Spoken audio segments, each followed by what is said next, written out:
زمین ہمارا وطن نہیں ہے، زمین ہمارا وطن نہیں ہے۔ وہ اور بات ہے کہ اس ذات کردگار نے ہمیں جس جگہ پر اتارا ہے اس سے اچھی جگہ کوئی نہیں تھی، اس لیے اس نے ہمیں زمین کے اوپر اتار دیا۔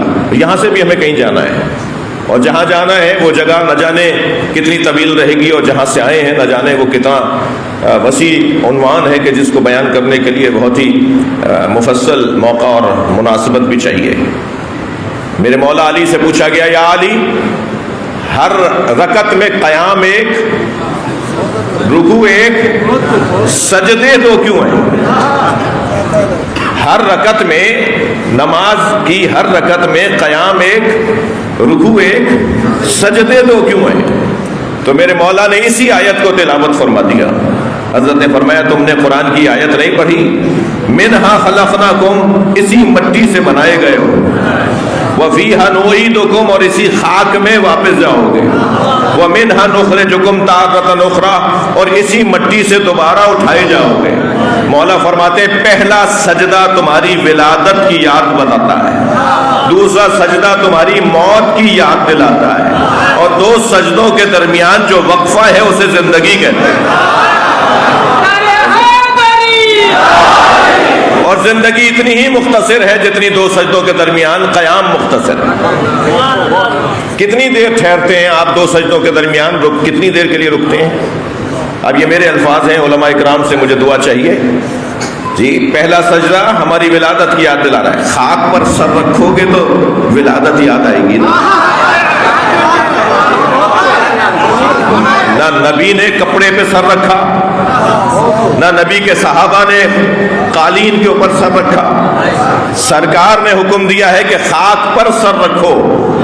خاک پر سر رکھیں گے تو اپنی ولادت یاد آئے گی نا، اور دوسرا سجدہ جب خاک پر کریں گے تو پھر اپنی موت یاد آئے گی۔ تو ولادت کی یاد بھی ایک سجدہ دلا رہا ہے، اور موت کی یاد بھی دوسرا سجدہ دلا رہا ہے، اور ان دونوں سجدوں کے درمیان جو قیام ہے وہی زندگی ہے۔ اور اب مجھے ایک جملہ کہنے دیجئے، جو زندگی ہے نا وہ استغفار پر مشتمل ہے۔ کیا پڑھتے ہیں دونوں سجدوں کے درمیان؟ استغفر اللہ ربی واتوب الیہ۔ یہ جو استغفر اللہ ربی واتوب الیہ جو استغفار کی تسبیح پڑھی جاتی ہے، یہ در حقیقت زندگی کا حاصل ہے۔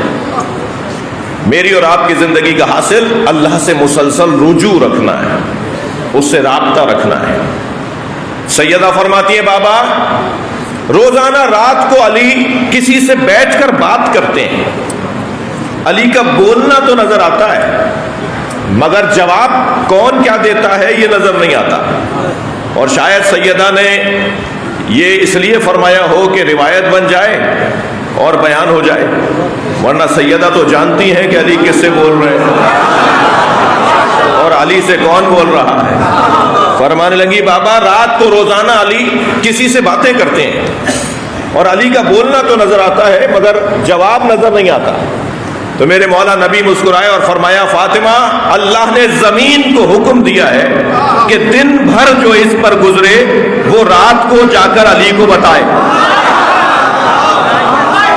یہ زمین پابند ہے کہ مولا علی کو گزارش سنائے۔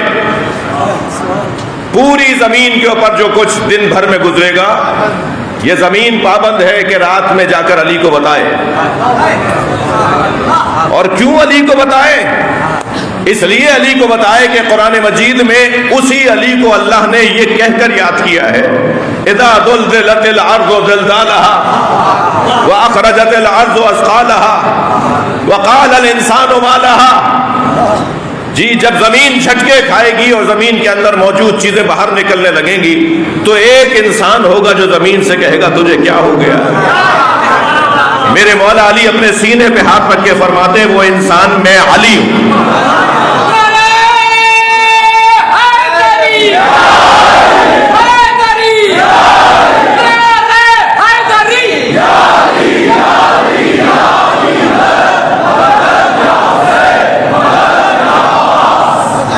توجہ کر لی آپ نے؟ مانوس ہوتے ہوتے تو ایک مجلس مکمل ہو جائے گی۔ یہ زمین پابند ہے مولا علی کو گزارش دینے کی۔ علی والوں کو جتنا اللہ کا شکر ادا کرنا چاہیے، اتنا کم ہے، اس لیے کہ الحمدللہ اسے اپنا مولا مانتے ہیں جسے زمین کا ذرہ ذرہ مولا مانتا ہے، جو آج تک